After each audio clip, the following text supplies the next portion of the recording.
Momentum का actually concept तो ये होता है कि चेंज इन मोमेंटम जीरो होता है, यानी कोई भी सिस्टम के अंदर, कोई भी सिस्टम है उसके अंदर दो लोग हैं, ये दो पार्टिकल सिस्टम है, उसमें मोमेंटम में चेंज नहीं होना चाहिए, जीरो। इसका मतलब उनका मोमेंटम का सम कितना आना चाहिए, कांस्टेंट। कांस्टेंट मतलब जो भी आएगा फिक्स आएगा। इसको दूसरे शब्दों में ऐसे भी लिखा गया था, m1u1 plus m2u2 equal to m1v1 plus m2v2। ये बात भी वही बताता है। देखो कांस्टेंट कैसे कैसे भाई, कांस्टेंट का मतलब पहले सम किए तो कुछ आया, बाद में सम किए तो भी कुछ आया, दोनों आपस में क्या आ गए, इक्वल। मान लो इसको प्लस किया हमने, पहला का मोमेंटम, ये पहले का मोमेंटम है। यू मतलब क्या होता है, इनिशियल वेलोसिटी, मतलब दो ऑब्जेक्ट हैं, देखो ये m1 m2 शुरू में चल रहे थे u1 u2 से, इसका मोमेंटम निकालो, इसका मोमेंटम क्या आएगा, m1 u1 मास वेलोसिटी, इसका मोमेंटम m2 u2, प्लस किए, मान लो प्लस करके 100 आया, फिर ये टकरा गए, कुछ भी हो गया, मर गए, कट गए, लड़ लिए, बाहर से लेके फोर्स नहीं लगना चाहिए, याद रखना है। पूरा लॉ कभी वैलिड है जब बाहर से कोई आके इसको धकेले नहीं, कोई फोर्स नहीं लगाया, मतलब कोई इसको धक्का नहीं मारा, फ्रिक्शन नहीं लगा, कुछ नहीं होना चाहिए बाहर से। अगर एक्सटर्नल फोर्स नहीं लगेगा तभी ये लॉ सही है, नहीं तो गलत हो जाएगा। क्योंकि फोर्स लगाओगे तो मोमेंटम बढ़ जाता ना, तुम पढ़ोगे नहीं क्या, rate of change of momentum is directly proportional to force, यानी आप मोमेंटम बदलने की कोशिश करोगे, फोर्स लगाना पड़ेगा, फोर्स लगाओगे इसका मोमेंटम बदल जाएगा, फिर ये लॉ गलत हो जाएगा। अब क्या हुए, टकरा गए, टकराने के बाद इधर उधर भागने लगे कहीं भी, तब स्पीड भी बदल गया, v1 v2, मास तो नहीं बदला होगा, तो अब मोमेंटम बताओ कितना आ रहा है, m1 v1, अब मोमेंटम यहाँ पे m2 v2, तो फिर से मोमेंटम का सम करो, तो ये बाद का मोमेंटम हुआ, फिर से कम करो तो कितना आ गया, 100। यही हुआ, देखो कांस्टेंट का मतलब पहले भी सम 100, बाद में भी सम 100, यानी 100 कांस्टेंट। अब वो कुछ भी आ सकता था, मास पे डिपेंड है, वेलोसिटी पे डिपेंड है। ठीक है बच्चों, क्लियर हो गया। इस पे छोटे छोटे क्वेश्चन होते हैं 9th लेवल के, पहले हम लोग वहां शुरुआत करके बड़े क्वेश्चन पे पढ़ेंगे। तो एकदम आसान सा एक क्वेश्चन होता है कि एक ऑब्जेक्ट है, देखो हम डायग्राम से पूछ रहे हैं, एक ऑब्जेक्ट है 1 kg का जो कि चल रहा था 2 मीटर पर सेकेंड से, और दूसरा ऑब्जेक्ट है 5 kg का जो कि इसके अपोजिट डायरेक्शन में आ रहा है 5 मीटर पर सेकेंड से। दोनों टकरा गए, दोनों टकरा गए और टकराने के बाद चिपक गए, दोनों टकरा गए, टकराने के बाद चिपक गए। आफ्टर कोलिजन दे स्टिक टुगेदर,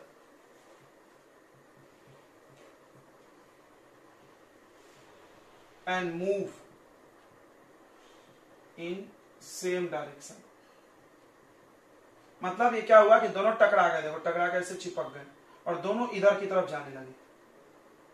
जाएगा भी, देखो ये मास ज्यादा है, ये वेलोसिटी ज्यादा, मोमेंटम ज्यादा है। सोचो ये जम से आ रहा है, ये धीरे धीरे आ रहा है, टक से ठोका, इसको उड़ा के चल दिया, इधर से एक मोटरसाइकिल वाला, इधर से ट्रक आ रही, उड़ाया, उसको लेके गया साथ पे चिपकाते हुए, क्लियर है, ये इधर धकेल के ले गया।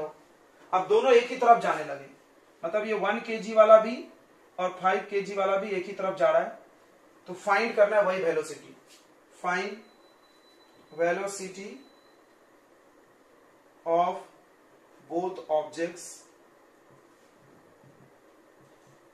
After collision. बहुत आसान है, फॉर्मूला लिखे सवाल बन जाता है। देखो, तो इसको बनाने के लिए आप according to conservation of momentum,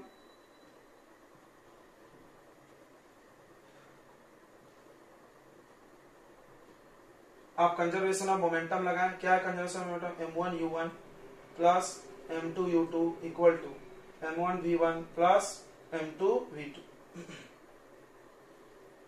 m1 u1 दिख रहा है आपको, ये मास 1। तो जो कमजोर है फिजिक्स में उसको सलाह दिया था आप सब लिखें यहाँ पे, तो दिमाग ही नहीं चलता उनको, कहीं से कहीं उठा के डाल देता है master. 1 kg m1, 5 kg m2, u1 मतलब शुरुआत का वेलोसिटी 2 मीटर पर सेकेंड, u2 5। अब यहाँ पे हो गया गलती, फिजिक्स के स्टूडेंट हो तो हमेशा दिमाग चलना चाहिए, -5 इधर है तो -5। अब v1 और v2 दोनों चिपक गए हैं तो v मान लो। क्यों भी मान लो, क्योंकि दोनों चिपक के एक साथ जा रहे हैं, तो इसका वेलोसिटी और इसका वेलोसिटी क्या होगा, सेम, v या x कुछ भी मान लो।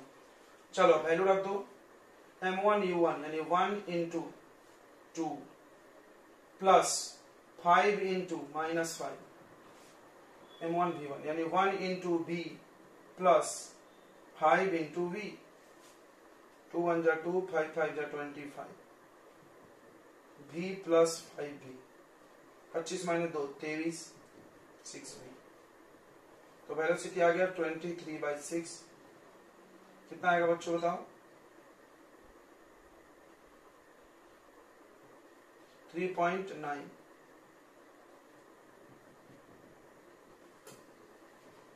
ये टकराने के बाद 3.9 वेलोसिटी से जाएगा। ठीक है, नेक्स्ट क्वेश्चन बच्चों,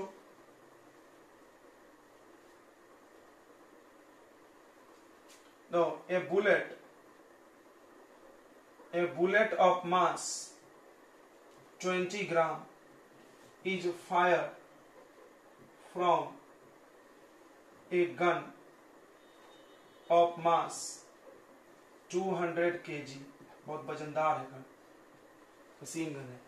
20 ग्राम का गोली 200 किलो के गन से फायर किए।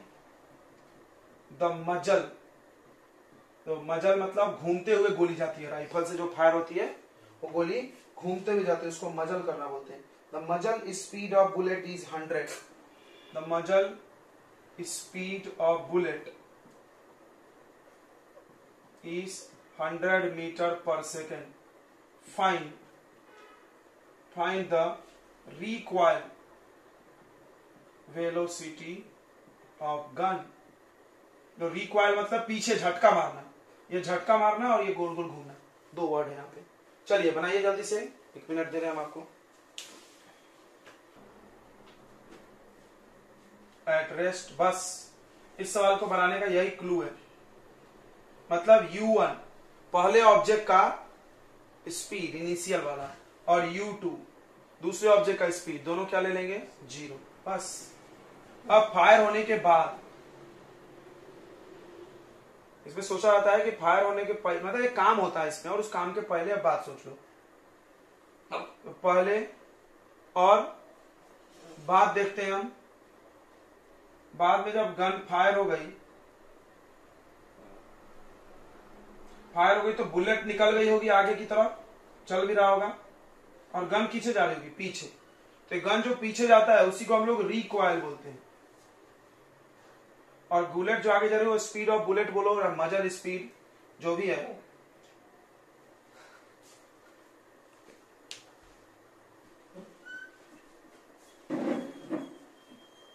तो शुरू में बुलेट और गन दोनों रेस्ट में है, तो इसलिए u1 u2 0, ये ध्यान देना है बस। बाद में बुलेट और गन दोनों चलने लगे, इसकी बात अगर की होगी तो दिया होगा इन्होंने। तो 20 ग्राम का बुलेट यानी M1 दिया है, मास 1 20 ग्राम, इसको केजी बनाना ना भूले, 20/1000। खाना खा के भर पेट आप बैठते हो तो ये आपकी गलती है। तो बहुत बार हमने बोला 1 रोटी खा के बैठे, पूरा खा के बैठोगे रात में लेट नाइट तो आपको नींद आएगा ही आना। और M2 200 kg। मजल स्पीड ऑफ बुलेट, बुलेट का स्पीड दिया है, कब? बाद में दिया होगा भाई, पहले तो फायर होने के पहले तो 0 है, तो V2 बोलेंगे उसको। बुलेट को हम लोग 2 लिए हैं, नहीं बुलेट को 1 ले लिए, दिख रहा है? 1 किसको लिया हमने? बुलेट को। लिख दो यार, नहीं तो कंफ्यूजन हो जाता है। और 2 किसको लिए हैं? गन को। तो बुलेट का स्पीड फायर होने के बाद कितना है? 100 मीटर पर सेकेंड, और गन का वेलोसिटी v2 पता नहीं है, क्वेश्चन मार्क है। बन गया यार सवाल। क्या? Conservation of momentum m1 u1 plus m2 u2 equal to m1 v1 plus m2 v2। ये पूरा 0 हो जाएगा बच्चों। कैसे 0 हो जाएगा? देखो u1 भी 0 है, u2 भी, तो इधर साइड पूरा 0। तो गन में एक साइड पूरा 0 होता है, ध्यान रखोगे तो डायरेक्ट भी कर सकते थे। m1 हो गया आपको 2/100 इंटू कितने स्पीड से चल रहा है वो? 100 से, प्लस m2 हो गया 200 और v2 पता नहीं। ये तो कट गया, बहुत आसान है ये तो। ये 2 इधर ला लिए तो -2 इक्वल टू 200, ये डिवाइड करो, ये आ रहा है -2/200। माइनस में आना भी चाहिए था, नहीं? यानी गन का स्पीड कितना है? 0.01 मीटर पर सेकेंड, बहुत कम है गोली से। इसका मतलब देखो 2 चीजें क्लियर हुई। माइनस साइन मतलब इधर की तरफ, गन इधर जा रही है, बुलेट सामने जा रही है, गन इधर, यह ध्यान रखना। फिजिक्स सब कुछ बोलता है, बस सुनने वाले के कान तेज होना चाहिए। माइनस साइन है इधर, दूसरा है बोल रहा है बहुत कम, देखो वो कहा 100, ये कहा 0.5। को बोला क्यों भाई, न्यूटन का तो लॉ बोलता है कि सेम होना चाहिए एक्शन रिएक्शन, तो फिर हम बोलेंगे तो न्यूटन के लॉ को समझे नहीं, action is equal to reaction, ये बात सही है, बट जिसका मास ज्यादा रहेगा उसका एक्सेलरेशन कम होगा। ये चीज हमने बताया भी कि पृथ्वी को एप्पल ने खींचा, एप्पल को भी पृथ्वी ने खींचा, तो पृथ्वी ऊपर उड़ के क्यों नहीं आ गई एप्पल की तरफ?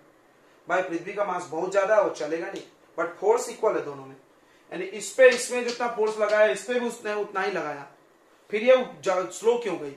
भाई साहब मास ज्यादा एक्सेलरेशन कम, ये कम एक्सेलरेट होगी, कम वेलोसिटी चेंज होगा इसका, एक्सेलरेट मतलब चेंज इन वेलोसिटी। आगे तुम समझ गए होगे, क्लियर? छोटी छोटी बातें अगर आपको नहीं समझता है या आप पहली बार सीख रहे हो लाइफ में सब चीजें, तो आप हर चीज लिखें यहाँ पे, व्हाट इट सेज, ये क्या बोल रहा है क्वेश्चन।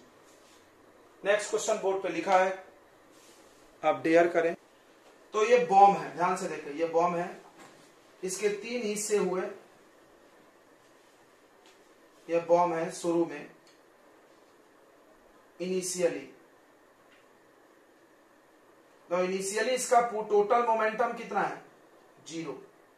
क्यों? सब तो रेस्ट में है, बाहर से तो कोई फोर्स लगा नहीं, बॉम्ब फोड़ने के लिए कुछ फोर्स लगता है क्या? नहीं, अपने आप बॉम्ब फूट जाता है, एक्सप्लोशन हो गया। तो बाद में फूटने के बाद भी ये लोग ऐसा उड़ेंगे, कल हम समझा रहे थे, ये लोग ऐसा उड़ेंगे ताकि टोटल मोमेंटम का सम कितना आ जाए? 0 ही रहे। देखो कैसा उड़ेंगे, एक टुकड़ा इसका इधर उड़ा, दूसरा टुकड़ा इधर उड़ा, क्यों? 90 बोला इन्होंने। An explosion blows the bomb into 3 parts, 2 parts of the bomb fly at right angle, 2 part इसके बॉम्ब के जो 2 हिस्से हो गए वो राइट एंगल पे उड़े हैं, तो एक हिस्सा इधर गया, एक हिस्सा इधर गया, राइट एंगल।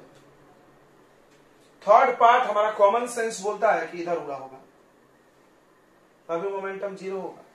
नहीं, कॉमन सेंस फिजिक्स में कुछ होता है, बट थोड़ी देर रहने देते, आपको कॉमन सेंस नहीं समझ रहा हो। फिजिक्स में अगर तुम्हारा दिमाग नहीं चले तो हर चीज परफेक्टली फॉर्मूला से लाया जा सकता है, बट उसके लिए भी बहुत डीप नॉलेज होना, प्रैक्टिस से आएगा वो सब।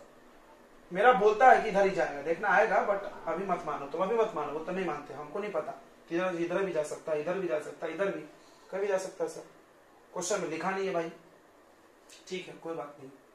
तो इधर की तरफ जो गया वो मान लो 100 kg वाला है और 12 मीटर पर सेकेंड से उड़ा है, इसको हम लोग यहां नोट कर लेते हैं। M1 100 kg और उसका वेलोसिटी है, फाइनल ही होगा, इनिशियल तो 0 है, 12 मीटर पर सेकेंड। तो बताओ मोमेंटम कितना आएगा? देखो मोमेंटम पे सवाल रखना है। P1 मोमेंटम क्या होगा? Mass into velocity M1 V1, यानी 1200 मीटर पर सेकेंड। इधर जो उड़ रहा है उसका मोमेंटम है, इधर जो टुकड़ा उड़ रहा है उसका मोमेंटम है 1200, अरे मीटर कैसे आएगा? kg मीटर पर सेकेंड।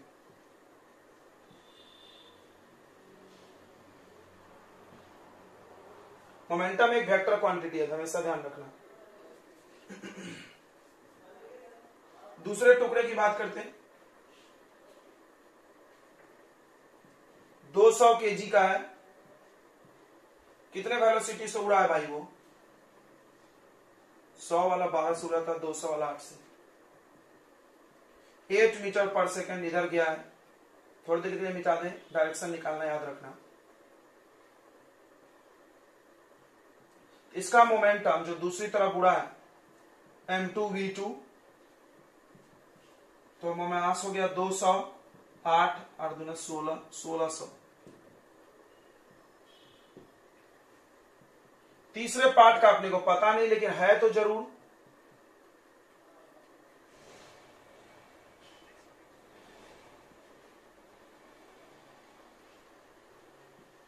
P3 अपना मिसिंग है, मास है बट वेलोसिटी है, बस मास नहीं है। तो देखो अब according to law of conservation,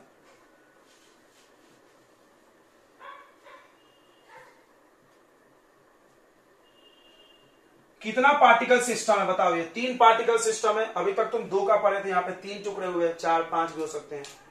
तो 3 पार्टिकल सिस्टम है, तो sum of momentum of system, system के मोमेंटम का सम कितना होगा, कांस्टेंट, कांस्टेंट मतलब जितना पहले था, इनिशियल इक्वल टू फाइनल, तो P1 plus P2 plus P3 और ये वेक्टर सम होगा इज इक्वल टू 0। क्यों 0? क्योंकि पहले 0 था, अगर 0 नहीं होता 100 होता तो बाद में भी 100 रहता। तो क्या बोलता है वो, इनिशियल मोमेंटम किसके इक्वल आना चाहिए, फाइनल की।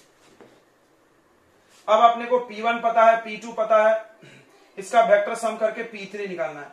तो P3 equal to minus of P1 minus of P2 को माइनस कॉमन लेके ऐसा, बट ये वेक्टर सम है, this is vector sum.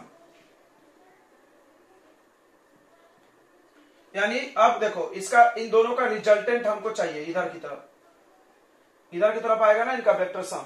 P1 और P2 तुम पढ़ो ना वेक्टर चैप्टर, याद करो, ए वेक्टर बी वेक्टर, तो रिजल्टेंट इधर आर आता था बीच में, वेक्टर ए प्लस बी उसको बोलते थे, बट उसके अपोजिट डायरेक्शन में, इसका मतलब इधर जाएगा वो। ये तो पक्का हो गया। देखो P3 यानी momentum of third, A P1 और P2 का जो सम आएगा उसका अपोजिट, तो फिजिक्स में माइनस साइन अपोजिट बताता है, यानी P1 प्लस P2 माइनस, मतलब P1 प्लस P2। सोचें फिर से एक बार इसको देखते हैं हम लोग, जो नहीं पढ़ा होगा वेक्टर समझना चाहिए।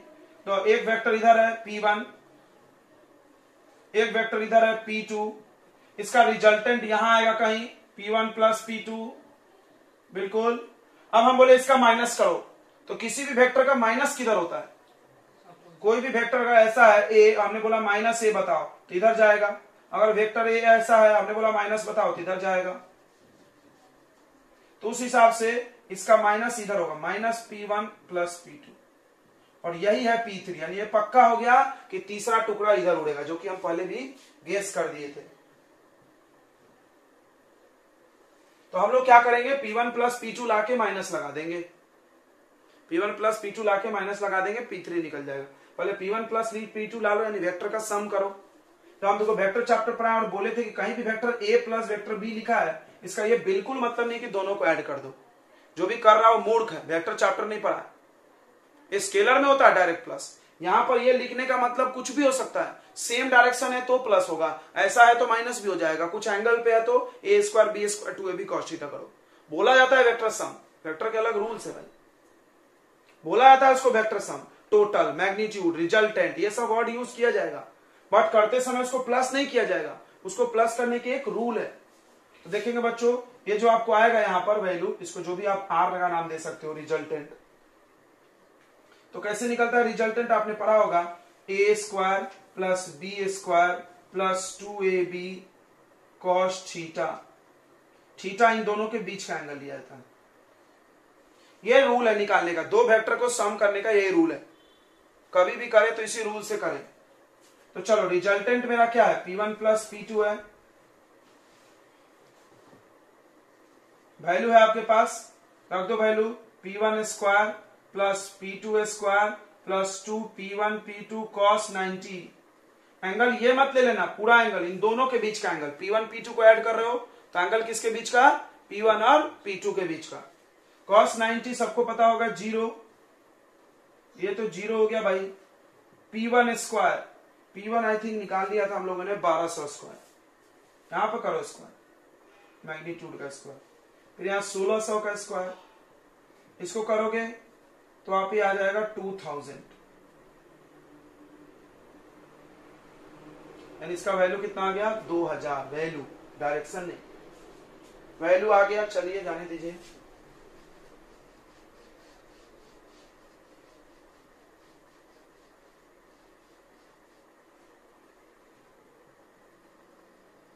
तो 2000 वैल्यू आ गया बच्चों P1 प्लस P2 का, वेक्टर का हमने मैग्नीट्यूड निकाला, क्या निकाले, बस मैग्नीट्यूड, डायरेक्शन नहीं है। कितना है 2000, जो कि किसके बराबर है, P3 के बराबर है, ये है ना P3 इक्वल टू, यहां डाल सकते हो, तो P3 equal to magnitude of P1 plus P2 लेना। को बोला माइनस साइन क्यों लेना, माइनस डायरेक्शन के लिए है ना यार, क्या करोगे माइनस का इधर, तो इसका वैल्यू तो 2000 आ गया, बिल्कुल आ गया 2000। समझ रहा है बच्चों की नहीं समझ रहा, P1 P2 को ऐड करके कितना आ गया 2000।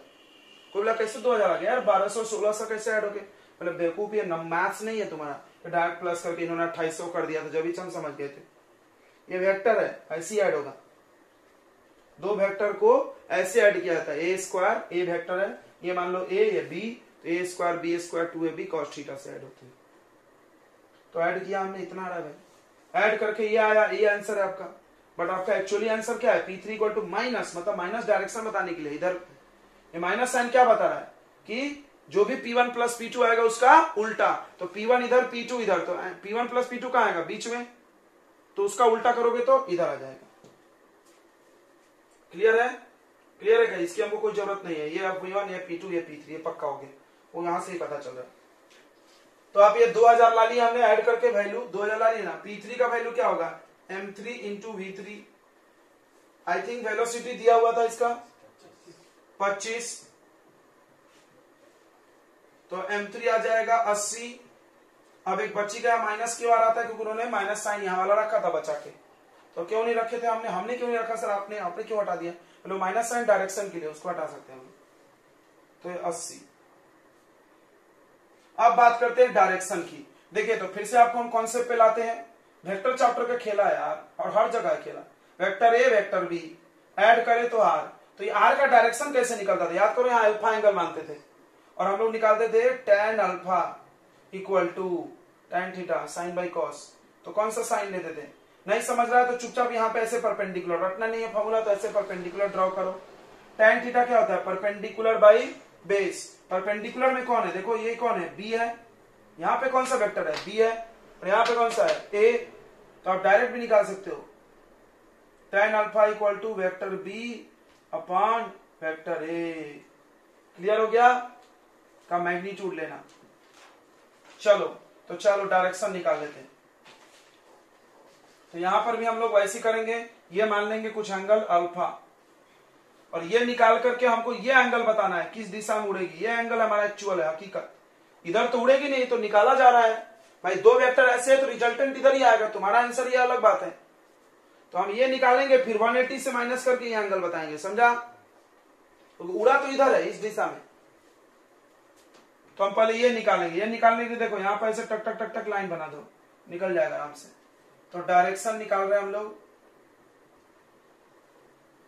tan अल्फा क्या होता है, tan alpha perpendicular by base, perpendicular कौन है देख लो यहाँ पे, P2 magnitude of P2 value लिया जाता है बस, अपॉन P1 का मैग्नीट्यूड, P2 कितना है भाई, P2 इधर कहीं निकाले थे 1600 और भाई 1200, ये हो गया 4/3, याद करो 4/3 वाला ट्रायंगल, याद आया याद आया याद आया, तो साथी कोई भूला, याद आया क्या तुमको, तो यहाँ पर 53 एंगल होगा, तो सामने 4 और ये 3 और ये 5, देखो यहाँ से tan थीटा 4/3 आ रहा है, तो कितना आएगा, ये कितने का वैल्यू है जल्दी से बोल दो, 53 tan 53, tan से tan मर गया, अल्फा का वैल्यू 53, ध्यान देना ये है 53 भाई, उड़ा नहीं है वो, पत्थर तो इधर गया है, तो कितने से उड़ा, 180 माइनस 53, तो बताइए ये कितना एंगल आएगा, 127 डिग्री। तो third part fly at angle 127 from first, P1 से 127 का एंगल बना के उड़ेगा, कोई पूछा P2 से बता दे, वो भी बता सकते हैं, वो भी बता सकते हैं, P2 से एंगल बता सकते कि नहीं, देखो ये 53 है, ये निकाल लो 37 आएगा, फिर ये निकाल लो, समझा कि नहीं, सब संभव है यार फिजिक्स में, बस मैथ और प्लस फिजिक्स, मेरा मैथ का फिजिक्स अधूरा है, ये भी ध्यान समझ लो। कचकच हो गया कि समझ गया बच्चों, 5 मीटर पर सेकेंड, थ्रो ए स्टोन, एक पत्थर फेंकी, दो केस होता है देखो मोमेंटम वालों में, एक फेंकने के पहले और एक फेंकने के बाद, तो पहले की बात करते हैं, देखो पत्थर फेंकने की पहले, तो पत्थर फेंकने के पहले ऐसी कुछ हालत होगी इस लड़की की,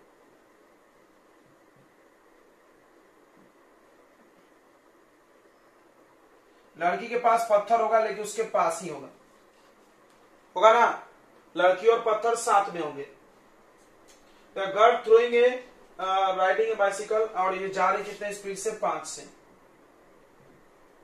थ्रो स्टोन ये पत्थर। तो देखो पहले जो मास लेंगे हम लोग पूरे का, पहले एक ही है, देखो ये सब लोग एक साथ है, एक है, दो लोग नहीं है सिस्टम में, बाद में जाके दो लोग हुए। देखो बाद में फेंकने के बाद स्टोन अलग हुआ और गर्ल और बाइसिकल अलग हुआ।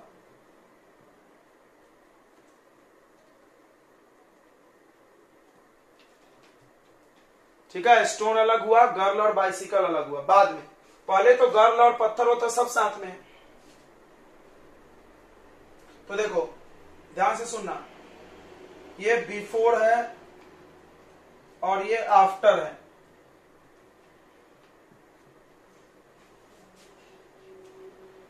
तो पहले मास कितना लोगे, जो मास ऑफ सिस्टम लेंगे हम लोग,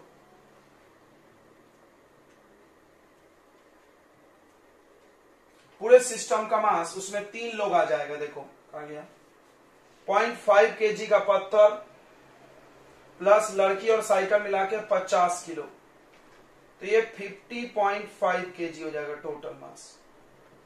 और ये सब मिलके एक साथ, सब नहीं तो फिर तुम ऐसा कर सकते हो, देखो पत्थर और लड़की साइकिल, तो पत्थर का मास अलग, लड़की साइकिल का अलग, तो पत्थर मास भी चलो चलो वैसे करते, शायद कुछ लोग वही पसंद है। तो पहले क्या था, M1 U1, M1 ये 1 मान ले रहे हैं हम, गर्ल प्लस बाइसिकल,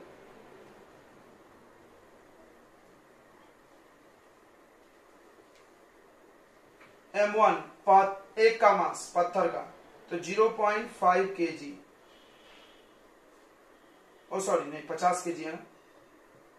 और कितने स्पीड से जा रही थी वो बताइए, 5 मीटर पर सेकंड से। उसके बाद M2 स्टोन के लिए लिखिए, कितना मास है 0.5 kg। जमीन से देखा जा रहा है, हर सवाल को जमीन से देख के, मान लो कि अगर हम जमीन से देखें तो हमको पत्थर भी तो जाते हुए दिखेगा उसके साथ, सोच के बताओ।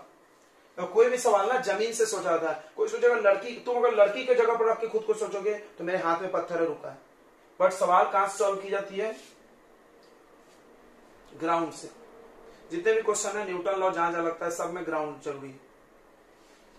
तो आप जमीन से सोचो तो हमको दिखेगी लड़की पत्थर सब जा रहे हैं साथ में, तो ये पत्थर भी जा रहा है 5 के स्पीड से along with गर्ल। ऐसा तो नहीं कि साइकिल रोकी होगी और जमीन से उठा के पत्थर फेंकी होगी, और जमीन से उठा के फेंकती तो पत्थर कितना होता है 0। ऐसा कुछ लिखा नहीं स्टोरी में, इसका मतलब पत्थर साथ में। अब वो पत्थर फेंक दी, पत्थर फेंकने के बाद मास तो गर्ल का चेंज नहीं हुआ, मास ऐसे भी चेंज नहीं होता ना, पत्थर का चेंज हुआ, वेलोसिटी जरूर चेंज हुआ होगा।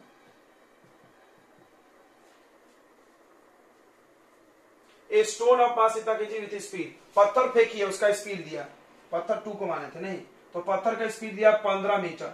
यहां पर लिखा है in the direction of motion, इससे क्या फायदा होगा प्लस। अगर उल्टा फेंकती, मान लो साइकिल इधर जा रही, ऐसे घूम के फेंके तो पक्का गिर जाएंगे हम लोग। साइकिल चला रहे सोचो टिक टिक टिक टिक टिक टिक, और कोई सामान ऐसे उल्टा फेंके तो फिर इधर जाएंगे हम लोग, क्योंकि हमने मोमेंटम इधर क्रिएट किया तो उधर फेंक देगा उठा के मेरे को, तो इसने उधर ही फेंका सामने की तरफ ही। ये वेलोसिटी अपने को नहीं पता कि गर्ल का साइकिल का वेलोसिटी क्या होगा बाद में फेंकने के बाद, वही पता करना है अपने को। ठीक है बच्चों, गर्ल की वेलोसिटी पता करना है फेंकने के बाद। ओके, तो कंजर्वेशन ऑफ मोमेंटम लगाइए, M1 U1 plus M2 U2, या आप मोमेंटम भी लगा सकते हो। देखो इसका मोमेंटम निकाल लो, इसका मोमेंटम निकाल लो, पर बाद का मोमेंटम पड़ जाए, ये ठीक लगता है। जब ऐसे ऐसे दिया हो तो ये ठीक है,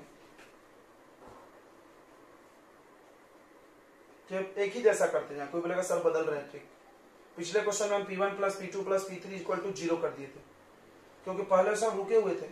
अभी हम ऐसा कर रहे हैं, अगर तुमको प्रॉब्लम है तो तुम ऐसे करो, वैसे करो, P1 इसका निकालो, इसका P2 निकालो, फिर बाद का भी मोमेंटम, P1 का इनिशियल, P2 का इनिशियल, P1 प्लस P2, और हाँ मतलब पहले का मोमेंटम दूसरे का मोमेंटम का सम क्या होना चाहिए, कांस्टेंट। यहाँ पे सम ले लो, वहां ले लो, इक्वेट करो, बात तो वही हुआ ना भाई। ये देखो P1 P2, फिर उधर भी P1 P2 इक्वल, बात वही होता है।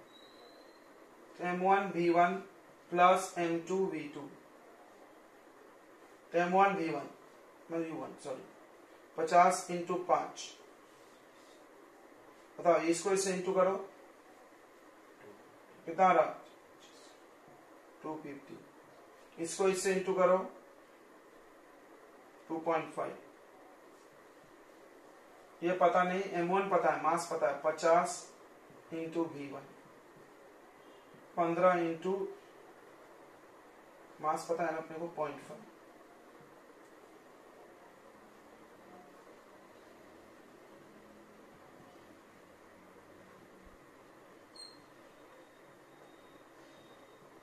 इधर माइनस कर दो,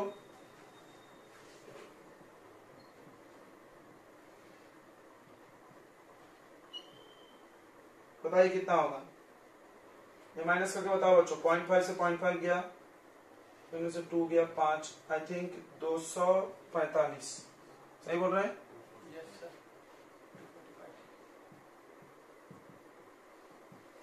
अब इसको डिवाइड करना है तो इसको डबल करके 100 कर लो, तो 245 का डबल बताओ कितना होगा, तो 490, 490 और 0.2 अंक बाद, समझा होगा मेरा आइडिया। 100 बना दिया हम इसको, 100 बना दी तो डेसिमल, तुम डिवाइड कर लेना, तुमको कितना दिमाग। अब इसका वेलोसिटी ध्यान दो, लड़की के साइकिल का वेलोसिटी 4.9 हो गया, थोड़ा सा कम हो गया। तो क्वेश्चन में क्या पूछा था, does the speed of bicycle change after throw, yes change तो हो गया, चेंज हो गया, मतलब 5 से जा रही थी 4.5 हो गया, मतलब 4.9, थोड़ा सा कम हो गया। तो पूछा है व्हाट इज चेंज, चेंज कैसे निकलेगा बताओ। स्पीड में चेंज पूछा है, वेलोसिटी में नहीं, डायरेक्शन में कोई मतलब नहीं है। तो 5 में पहले था 4.9, अभी हो गया, तो चेंज कितना आया 0.1 मीटर पर सेकेंड, थोड़ा सा चेंज, थोड़ा स्लो हो गई, थोड़ा सा मोमेंटम उसका अलग हो गया ना, इसीलिए। क्लियर हो गया बच्चों सवाल। नेक्स्ट क्वेश्चन किया जाए। एक 40 केजी का कोई सेल है, जो अभी अकेला ही है, समझो तुम, ये समझा करो, कोई जरूर नहीं कि दो दो रहे, शुरू में दो रहे बाद में दो रहे, कसम नहीं खाना है। शुरू में अकेला हो सकता, बाद में टूट गया बॉम्ब जैसा, बट ये चल रहा था, रुका हुआ नहीं है। इसके पास शुरू में कुछ मोमेंटम होगा, बिल्कुल शुरू का मोमेंटम और बाद का मोमेंटम क्या होता है, इक्वल, यही हम कर रहे हैं शुरू से। देख लो तुम, M1 U1 M2 U2 ये सब क्या है, शुरू का मोमेंटम दो लोगों का, फिर M1 V1 M2 V2 बाद का मोमेंटम दो लोगों का, ये इक्वल करते हैं हम लोग। यहाँ पर अकेला है तो एक करेंगे, इसका वेलोसिटी को बना दो 72 किलोमीटर पर आवर को, यही कर दे क्या, मीटर पर सेकेंड बनाने के लिए 5/18 20 मीटर पर सेकेंड से जा रहा है। तो बताओ इनिशियल मोमेंटम कितना है, 40 इंटू एम वी, समझ गया ना, m इंटू वी, यानी 40 इंटू 20, खत्म 80। अच्छा, अब बाद में ये दो टुकड़ा हो गया, ये रेस्ट में आ गया और ये वाला टुकड़ा सनसना के भाग रहा आगे, ठीक है। It explode into 2 part, 1 part of 15 KG, ये 15 केजी का रुक गया।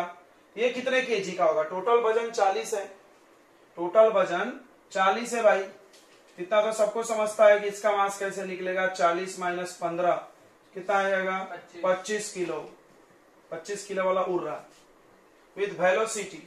इसका वेलोसिटी बताओ, इसका वेलोसिटी कितना हो गया 0, इसका वेलोसिटी v, क्वेश्चन मार्क।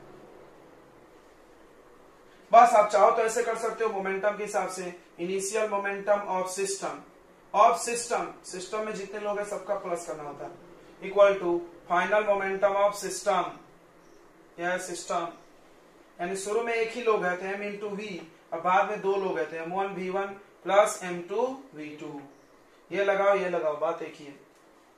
चलो m इंटू वी हम लोग निकाल चुके हैं 800, इधर निकाल लो चाहो तो, M1 V1 तो 0 आ जाएगा, 15 इंटू 0, फिर M2 V2 25 इंटू V, आ जाएगा 800 divided by 25 equal to V।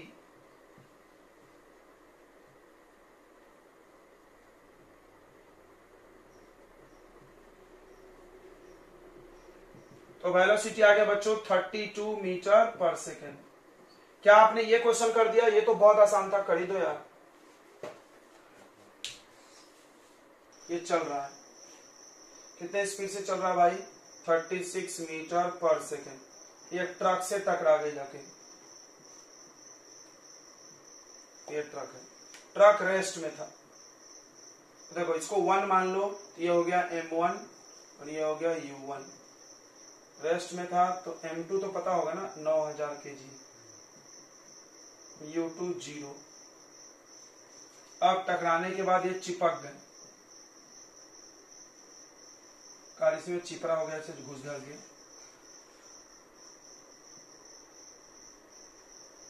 Direction नहीं दिया ट्रक का, क्या दोनों साथ में अब जाने लगे v स्पीड से। बहुत आसान है, m1 u1 plus m2 u2। ये समझा, ये सिस्टम है दोनों मिला के। ये दोनों मिला के क्या है? सिस्टम। ये दोनों मिलके एक सिस्टम है। इन सिस्टम का मोमेंटम पहले और इन सिस्टम का मोमेंटम बाद में सेम रहता है।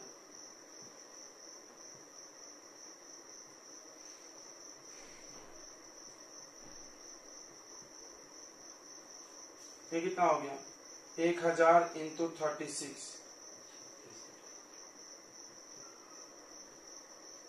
प्लस m2 u2 यानी 0 बराबर, दोनों का सेम है। तो 1000 into v plus 9000 into v. Clear है?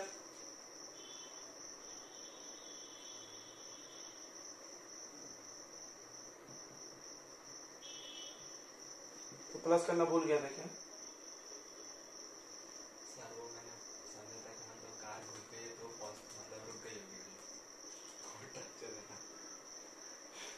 ये जाम हो गया, ठीक है ना? अब डिवाइड कर दो, डिवाइड कर दो, कितना आ रहा बच्चों? 3.6। 36 दिया था हम लोगों ने, ठीक है 30 दिया था एक्चुअली, जाने दो कुछ भी।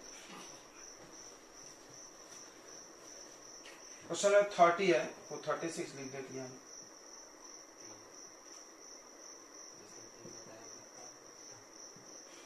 3.6 मीटर पर सेकेंड, ठीक है।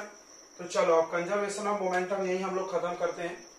ऐसे ये टॉपिक फिर आएगा, मिलेगा, पता है कहाँ मिलेगा? कोलिजन, जब हम आपको पढ़ाएंगे इलास्टिक इन इलास्टिक कोलिजन पढ़ाया जाएगा तब आप। तो बच्चों ये क्वेश्चन था कंजर्वेशन ऑफ मोमेंटम का। क्या है कंजर्वेशन ऑफ मोमेंटम का? लॉ। देखिए ये लॉ है, आप लॉ का फॉर्मूला याद कर जाइए पहले, बहुत आसान भी है फॉर्मूला। इसमें 2 ऑब्जेक्ट होता है, 3 भी हो सकता है, बट तुम्हारे सिलेबस में 2 कहीं पर आते हैं, 1 2। तो 1 का इनिशियल वाला एक तरफ, फाइनल वाला एक तरफ।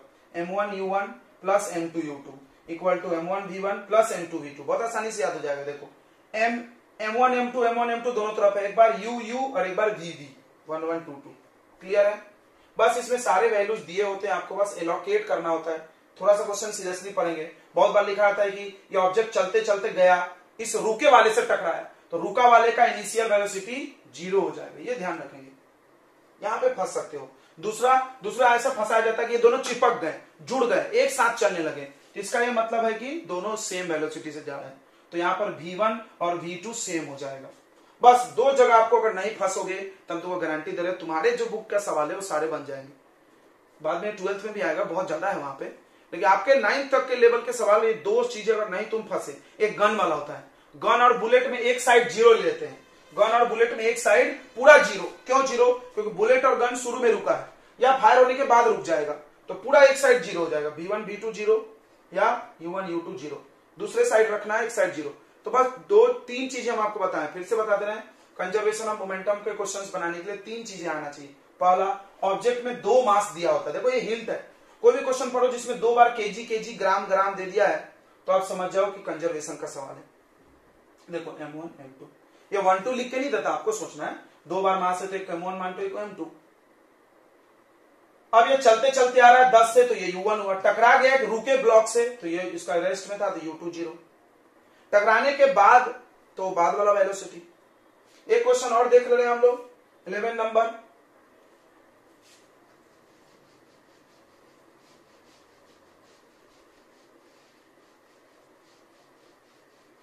हाँ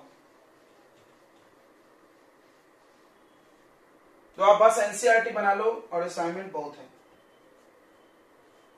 तो 11 नंबर बोल रहा है two object each of mass. Question समझो, इंग्लिश तो सबको समझता है ना। Two object each of mass, दोनों ऑब्जेक्ट का मास 1.5 1.5। भाई तो ये M1 हो गया, ये M2, टू ऑब्जेक्ट बोला था इसीलिए। Moving in same straight line, दोनों चल रहा है, डायग्राम जरूर बनाना, एक ही स्ट्रेट लाइन में चल रहा है लेकिन अपोजिट डायरेक्शन ऐसे। तो फिजिक्स में डायरेक्शन बदलने से बहुत ध्यान देना पड़ता है। क्यों ध्यान देना पड़ता है? वेलोसिटी निगेटिव हो जाएगी, साइन बदल जाएगा। The velocity of each object, देखो दोनों का वेलोसिटी, बहुत घुमाया गया इस क्वेश्चन में, ईच बार बार बोल के, दोनों का वेलोसिटी यानी U1 U2, पहले जो लिखा होता है इनिशियल होता है। दोनों का वेलोसिटी दिया है 2.5। अब जो मूर्ख होगा वो 2.5 लिख लेगा दोनों और 0 आंसर ला लेगा।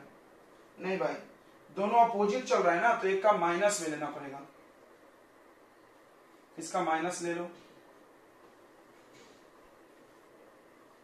Before collision, during they stick together. Before collision, collision के पहले, बाद में वो चिपक गए, दोनों स्टिक हो गए। चिपकना समझता है, स्टिक मतलब, और फिर साथ में चलने लगे। फिर से देखो, हम अभी बोले थे कि जहां चिपका चुपका एक पे चढ़ गया, जुड़ गया, कंबाइन हो गया, ये सब बोलने का ये मतलब होता है फाइनल वेलोसिटी सेम ले लो। तो बाद में V1 और V2 दोनों इक्वल हो गया, चिपकने से V मान लो। सवाल बन गया यार, 0 आंसर आएगा क्या? 0 आंसर आ जाएगा, 0 आ जाएगा। क्या मतलब है? M1 U1 plus M2 U2, formula याद हो गया होगा, conservation of momentum equal to M1 V1 plus M2 V2। बना के कोई मतलब नहीं, 0 आएगा। 1.5 इंटू 2.5 प्लस 1.5 इंटू माइनस 2.5, इधर भी 1.5 into V plus 1.5 into V, तो ये आ जाएगा 25। ये जो भी आएगा यार कट जाएगा, जो भी आएगा कट के 0 होने वाला है। देखो मेहनत करके कोई, ये कट के 0, V इक्वल टू 0/3 यानी 0 ही आंसर। ओके बच्चों, अब आपको मिलेगा। उस फोर्स को हम लोग क्या बोलते हैं बच्चों? कॉन्करेंट। कौन लगा दो करंट में? फोर्सेस। जैसे यहां पर एग्जांपल दिया हुआ देख लो, F1 F2 and F3 are concurrent forces.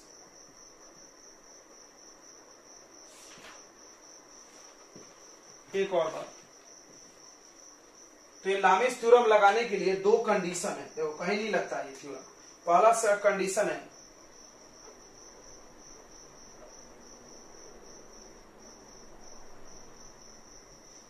पहले एक सेकंड रुक जाओ। यहां पर F1 फोर्स है, इस एंगल को मान लो अल्फा एंगल। देखो F1 के सामने का एंगल अल्फा, F2 के सामने का एंगल हम बीटा नाम दे रहे हैं, और F3 के सामने का नाम क्या दे रहे हैं? गामा। देखना एंगल कौन सा है। ये थ्योरम क्या बोलता है? ये थ्योरम बोलता है कि F1 divided by sine alpha, F1 by sine alpha equal to F2 by sine beta equal to F3 by sine gamma equal होंगे। इससे बहुत सारे बड़े बड़े क्वेश्चंस इजीली बन जाएंगे। तो एक लाइन देखना, अभी हम करके दिखाएंगे। अब इस फॉर्मूला को यूज करने के लिए, दिस इज लामिस थ्योरम, इस फॉर्मूला को यूज करने का 2 कंडीशन है, 2 कंडीशंस। हर जगह मत लगा देना। पहला कि फोर्सेस आर कंकरेंट,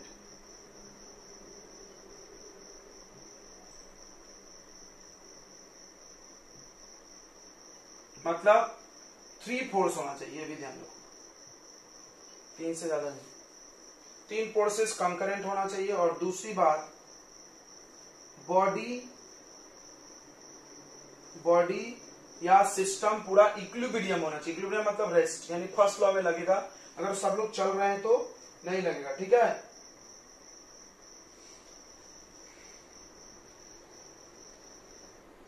अगर सब फोर्स का रिजल्टेंट क्या है? 0।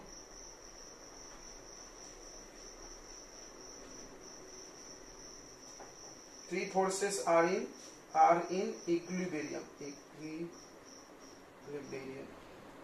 इक्विलिब्रियम का मतलब एफ नेट कितना होना चाहिए, 0।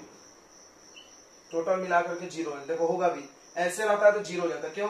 इन दोनों का वेक्टर सम इधर। अभी आया था बम के एक्सप्लोजन वाला सवाल, बम के एक्सप्लोजन, बम फूटा, एक इधर तो अगला इधर। देखो ऐसे रहते तो हो सकता है। क्यों? क्योंकि इन दोनों का जुड़ करके इधर आ जाएगा वेक्टर रिजल्टेंट, और ये इससे कट जाएगा।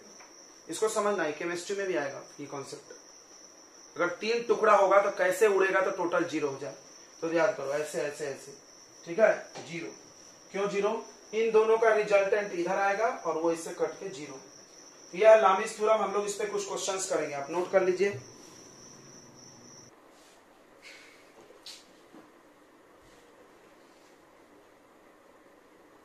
ठीक है बच्चों, ये क्वेश्चन है। देखो ऐसा क्वेश्चन आप फ्री बॉडी डायग्राम से भी बना के कर सकते हो, कोई प्रॉब्लम नहीं है इसमें।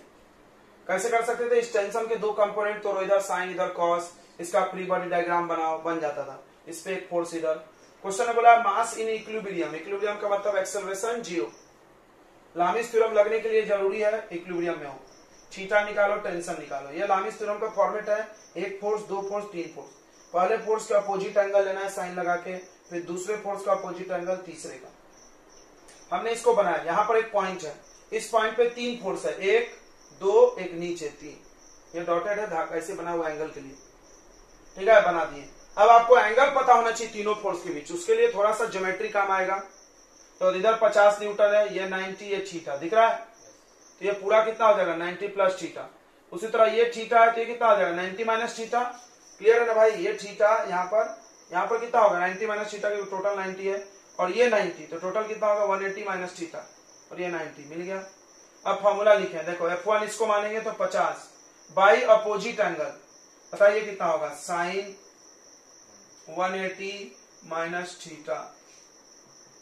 F2 पकड़ो, F2 कहाँ है, F2 इसको माने थे T2 बाई साइन बीटा यानी साइन 90।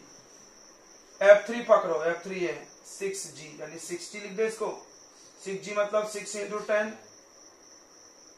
60 न्यूटन। साइन गामा ये अपोजिट,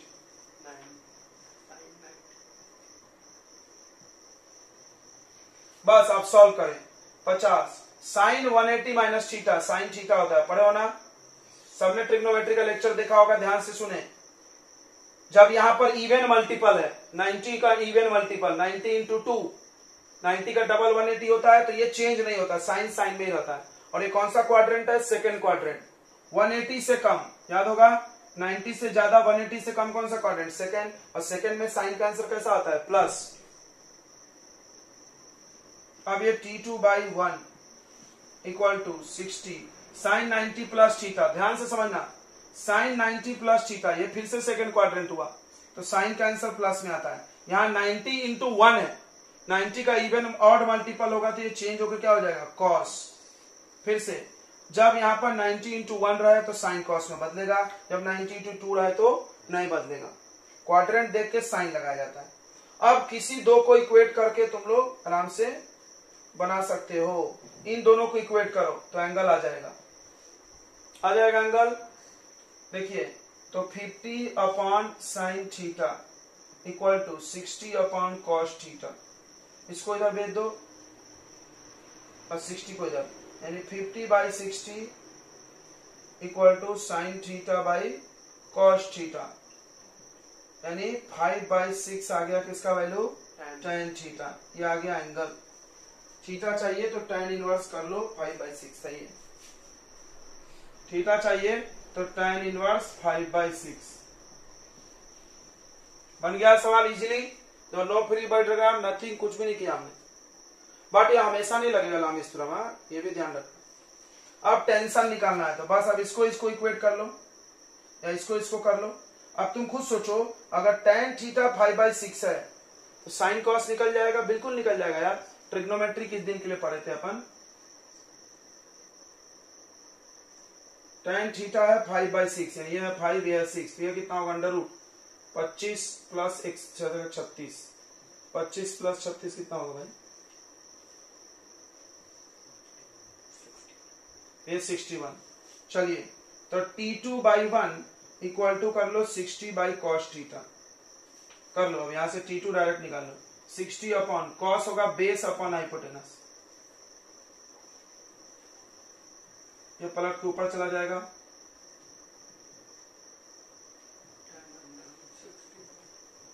tan अंडर रूट 61। 61 का वैल्यू कैसे बता रहे, रुको। 5 का स्क्वायर 25, 6 का स्क्वायर 36, 7 का 56, 8 का स्क्वायर कितना होता है 64। ये 7 पॉइंट समथिंग है, 7.8 के लगभग में, 812 कुछ भी नहीं समझ रहा है ना, बस थोड़ा सा कम है उससे, इसीलिए। तो कितना आ गया 78.2 न्यूटन। यहाँ पे एग्जैक्ट वैल्यू ले लेना, हमने अप्रॉक्स दिया। क्लियर हो गया है क्वेश्चन। नेक्स्ट क्वेश्चन हम देखते हैं लामिस थ्योरम पे। चलो तो इस ट्रायंगल को ऐसा कंप्लीट कर दें, और ये 60 है, ये 90 होगा, तो ये कितना होगा बताइए 30 होगा ना। बस अब इसको यहाँ पे पॉइंट को प्लॉट कर लो। ये इधर है T1, तो ये है 30 डिग्री।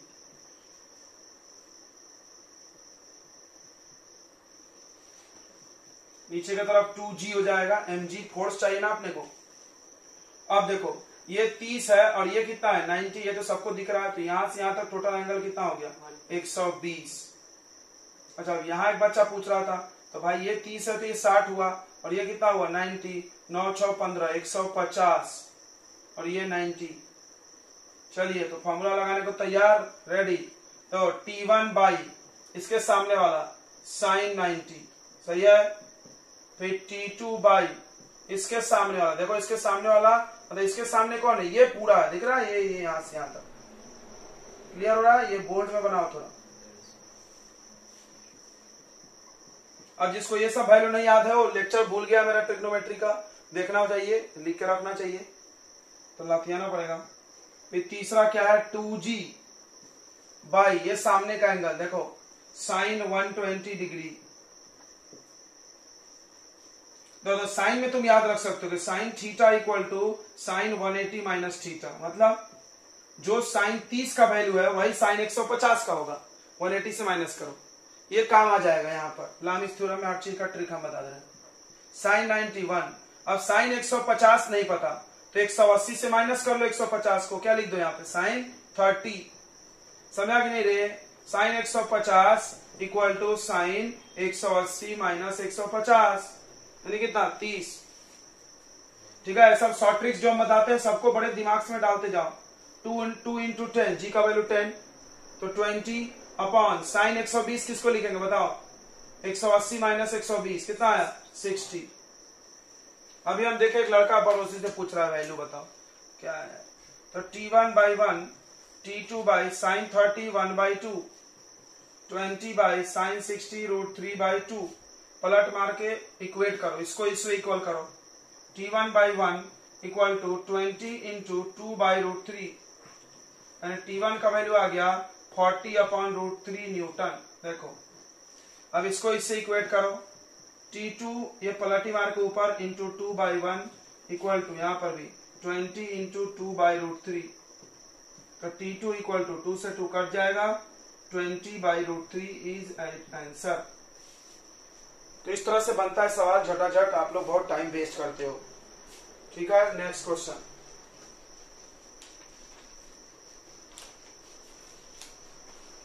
नेक्स्ट क्वेश्चन बच्चों, देखो यहाँ पर एक पॉइंट है जहां पर 3 फोर्स लग रहा। पॉइंट की बात करें तो वो पॉइंट हम यहाँ प्लॉट करते हैं। नीचे की तरफ वेट है 20 kg का, तो 20 kg का वजन का फोर्स कितना होगा 20G। इधर एक टेंशन है T1, इधर एक टेंशन है T2, बस आप उसको भूल जाओ।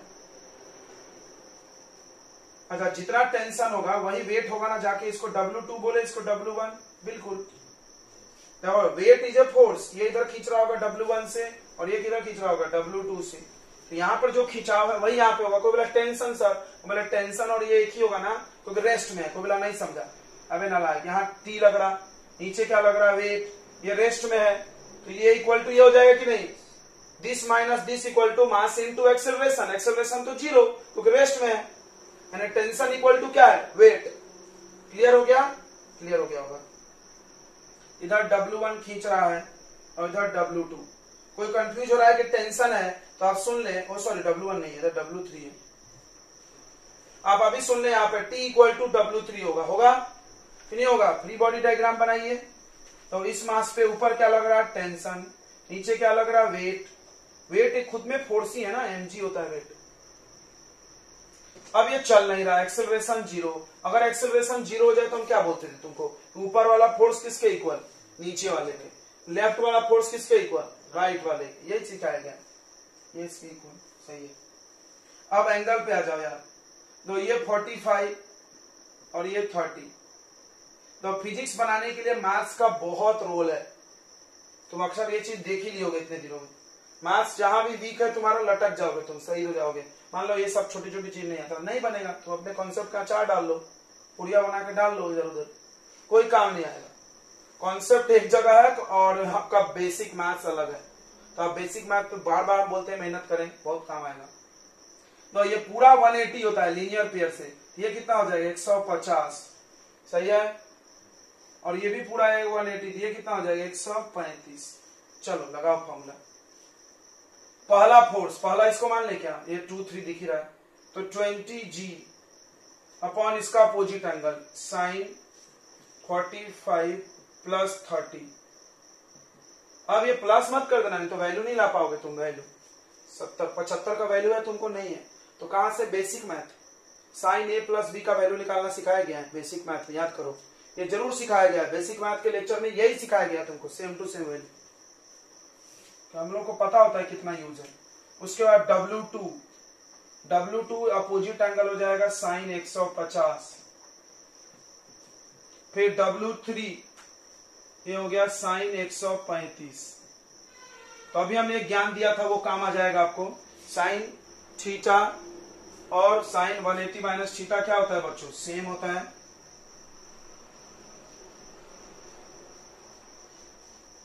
और ऐसे बनाने छोड़ दे हम ये क्वेश्चन तो थोड़ा भारी भी लगेगा बच्चों को, क्योंकि देखो ये पुल्ली चल रही है, ऐसे बहुत टेंशन वाला काम हो जाएगा। वो कंस्ट्रेंट मोशन वाला कहानी हो जाएगी इसमें। इधर टी इधर 2t, इसके 2 कंपोनेंट करो, बहुत कचकच हो जाएगी। बट ये कितना इजीली निकल रहा है देखो। अब देखो इसको बनाने का हम आपको इधर शॉर्ट में बता दे रहे हैं। साइन a प्लस बी का एक फॉर्मूला पढ़ाया गया है, sine a cos b plus cos a sine b। ये किस दिन रात के लिए पढ़े थे? यही सब तो दिन के लिए पढ़े थे। अच्छा अगला sine theta equal to sine 180 minus theta. बस साइन में लगेगा, कॉस में माइनस हो जाता है। कॉस में क्या हो जाता है? माइनस। चलो अब सुनो यहाँ पे, इसको हम लोग क्या लिख सकते हैं? थोड़ा सिंप्लीफाई करते जाए। इसको हम लिख सकते हैं साइन 180 माइनस 150 कितना हो जाएगा? साइन 30। और ये कितना हो जाएगा? साइन 45। ये तो इजी हो गया। अब इसका कुछ करना होगा, 200 हो जाएगा ये 20 इंटू 10। अब इसको कैलकुलेट कर लेते, देखो इधर sine 45 plus 30 is equal to, ये तोड़ो, तो sine 45 plus cos 30, sorry multiply, फिर उसके बाद sine A cos B cos A, यानी कॉस 45, उसके बाद साइन 30, साइन 45 1/√2, कॉस 30 साइन 60 में जो होता है √3/2, कॉस 45 1/√2, साइन 30 1/2, हो गया √3/2√2 प्लस 1/2√2। एलसीएम हो गया 2√2। याद करो ये पढ़ाया गया है। अब आप इस वैल्यू को थोड़ा सिंप्लीफाई कर लें। ये 1.7 है √3 का वैल्यू, तो 1.7 ये 2.7 अपॉन 4 दूना 8, ये कट गया, ये 0.9 आएगा। समझ में आ रहा? जस्ट एक कम रहे तो 0.9 लिख दिया करो फटाक से। चलो अब इक्वेट करो, इसको इक्वेट करो।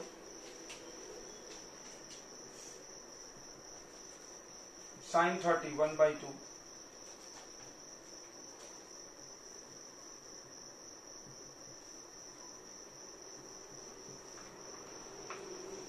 ये हो गया, एक डेसिमल हटा दो तो 1000 डिवाइडेड बाई 9। न्यूटन छोड़ दे कि डिवाइड कर लोगे।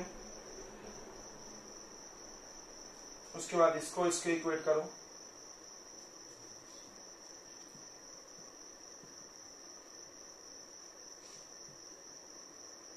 √2 का वैल्यू डाल देना 1.41।